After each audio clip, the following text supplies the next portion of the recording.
Diablo 4, Lord of Hatred, War Plans, the War Table Guide. Everything you need to know about Diablo events, including Trio Whispers, Nightmare Dungeons, Helltide, Undercity, Lair Bosses, Infernal Hordes, and the Pit.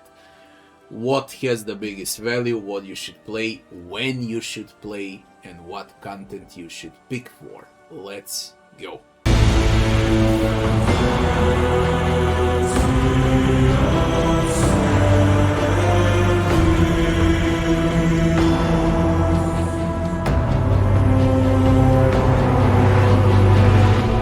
Let's start from the Tree of Whispers.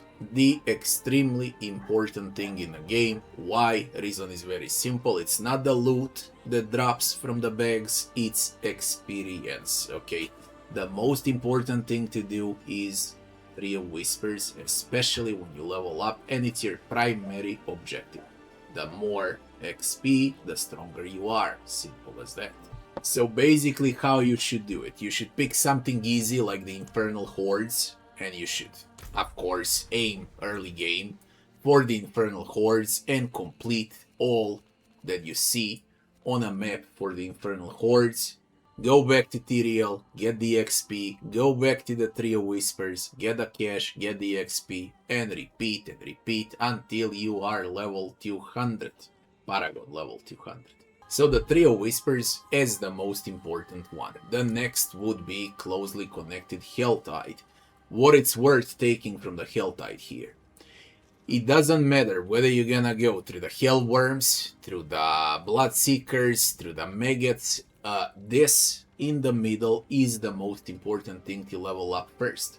As far as the Hellsprice upgrade goes in the Helltide, I never got anything useful out of it. To me personally, this shit is not worth 666 cinders.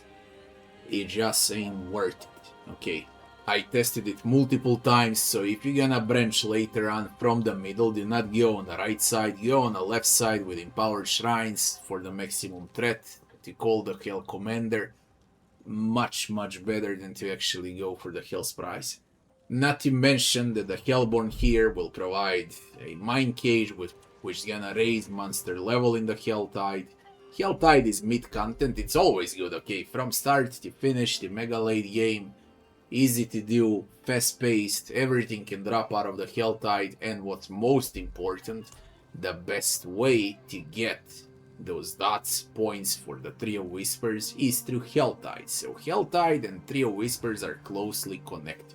And now we transfer to Nightmare Dungeons. Nightmare Dungeons were the worst content in the game throughout 13 seasons, and now it's the best content in the game, but not classic Nightmare Dungeons, mega late Nightmare Dungeons. And when I say mega late, I'm talking about escalation sigils, okay?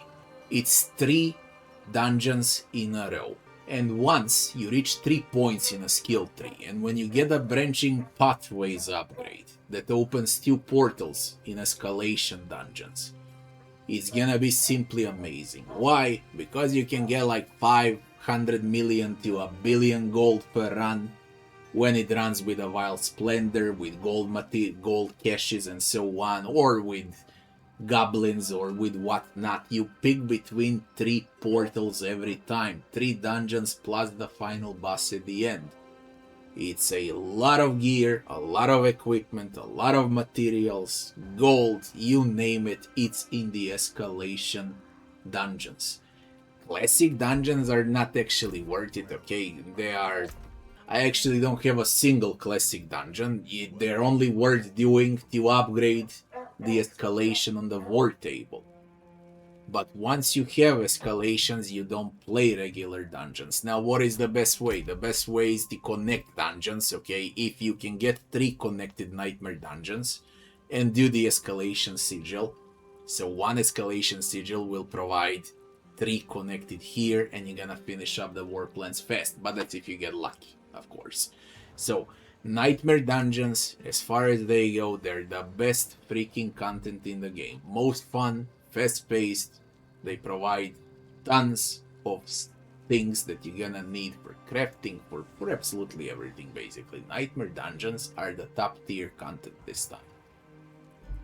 As far as the Undercity goes, it's completely useless and it's only useful once you have a mythic key or mythic uniques. And that's the only thing how you should play the Undercity. What upgrades are good for the Undercity? It's whatever. Like literally it's whatever. What upgrades you gonna take, it really doesn't matter at all. What only matters is if you have a mythic key and then you're gonna play the Undercity to get that mythic unique for free. Aside from that, they're really not worth doing. They're fast, yeah, you can complete the map in 1-2 minutes, complete the war plans faster and so on, but basically this is probably the worst content in the game, if we exclude mythic unique drops. Cause, again, once you accumulate mythic uniques, you won't even need it anymore. I melted over 50 mythic uniques during this season, if not even 100, and even now it really doesn't matter for me anymore, with especially with the Undercity. So I would call Undercity the worst content in a game, but of course there is the Infernal Hordes. There is only one worse content than the Undercity, and it's called the Infernal Hordes. Now, it's fine, you get XP, it's kinda fun for people that never played it before, maybe big arena, 10 waves and whatnot, okay? And then there are triple bosses or Bartuk as a main boss, and then there's loot drop, chests, loot explosion, and so on. But it's not time efficient. It takes 10 to 15 minutes, sometimes even 20 minutes to finish one Infernal Hordes.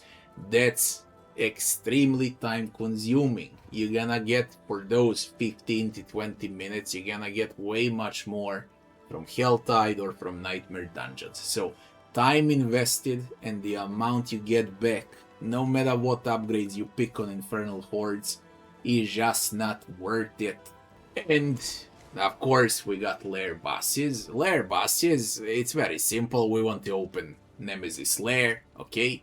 And we want to max out the middle, and then we want to max out the left part to increase the monster power of the bosses. That will be the most important thing, basically. And we're doing only when you can open double chests through these upgrades. Why? Because you do them faster.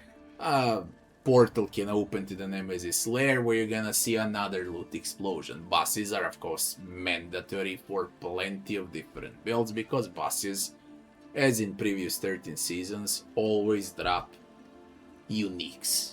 Different uniques for different builds. You gotta farm them, that's how it is. Bosses are mid-tier, okay? Do not expect anything phenomenal out of them. All of them have a chance to drop a mythic item, of course.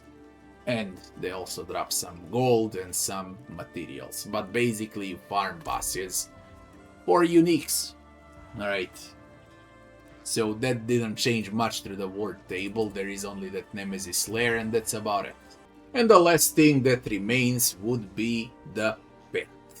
The pet is there for the glyphs. Okay, you upgrade glyphs with the pet. These things. You gotta play them. How do you efficiently play the pit? If a run of the pit lasts over 2 minutes, reduce the difficulty. Every run in the pit should last you less than 2 minutes. You wanna run fast, you wanna upgrade fast. When do you push the pit? When there is absolutely nothing else to do in a game, when you can go above pit 120, okay? Pit is not there for loot, pit is not there for I don't know what, for fun or whatnot. Pit is there to max out the glyphs, and of course later on for the leaderboard. Yeah. What about the upgrades for the pit? I went with the middle, okay, for the Koran Soul, although it really doesn't matter much. As I said, no matter what you pick, you won't be wrong. Left side, right side, middle, you can't get wrong with a pit. Again, it's only there for glyphs. There's really not much to do here. And that now leaves us with one more content that's added in a game. That would be Echoing Hatred. When you should play Echoing Hatred, once you're capable of doing pit tier 120 plus, that's when you should enter the Echoing Hatred for the bigger loot explosion. If you can't play Pit 120, do not trigger Echoing Hatred because it's not worth it. So only enter here once you're extremely strong. Then you can also expect some good loot out of it. As far as Mephisto goes, is it worth opening up on Torment 12 or on Torment 10 with the cracks? First of all, keys to open Mephisto Hordes are extremely rare. I killed him like 15 times, I opened 15 chests.